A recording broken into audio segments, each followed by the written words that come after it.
మాఘ పౌర్ణమికి విశిష్టమైన పవిత్రత ఉంది. ఈరోజు సర్పశాంతి, పితృశాంతి, జలదానం, పుణ్యకార్యాలు చేయడం మానవులకు పాపాలను తొలగించడానికి, శాంతి సాధించడానికి ముఖ్యమైనవి. ఈ రోజున పక్షులు, జంతువులు, మనుషులు ఉన్నతమైన శక్తుల నుంచి ఆశీస్సులు పొందగలుగుతాయి. గంగా స్నానం మరొక ముఖ్యమైన సంప్రదాయం. ఈ రోజున గంగా నదిలో లేదా పవిత్ర జలశానిలో స్నానం చేయడం వల్ల ఆధ్యాత్మిక శుద్ధి సాధించబడుతుంది. పూర్వకాలంలో యాత్రికులు హిమాలయాల నుండి గంగా నదిలో స్నానం చేసేందుకు వచ్చేవారు. ఈరోజు పుణ్యవంతమైన జలదానం కూడా చాలా ముఖ్యమైనది. మాఘ పూర్ణిమ పండుగ పితృదేవతలకు పూజల సమయంగా పరిగణించబడుతుంది. ఈ రోజున పితృపూజలు, శ్రద్ధ క్రియలు చేయడం ద్వారా పితృవులకు శాంతి మరియు ఆశీర్వాదం కలుగుతుంది.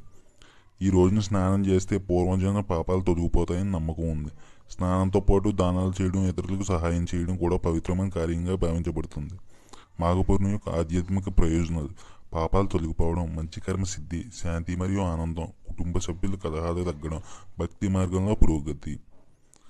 ఈరోజు పూజలు, జపాలు, మంత్రచారాలు, శివ విష్ణు పితృ పూజలు ముఖ్యంగా చేయబడతాయి. దీని ద్వారా మనల్ని శాంతియుత జీవన శైలిలో పెట్టడానికి మాఘ పౌర్ణమి ఒక గొప్ప సమయం. మాఘ పౌర్ణమి ఒక పవిత్ర పండుగ. దీని పవిత్ర స్నానం, పితృజ్ఞానం, దానం చేయడం ద్వారా మానవులు ఆధ్యాత్మికంగా శుద్ధి పొందుతారు. ఈ వీడియో నచ్చినట్లయితే మన ఛానల్ లైక్ చేయండి ఫ్రెండ్స్.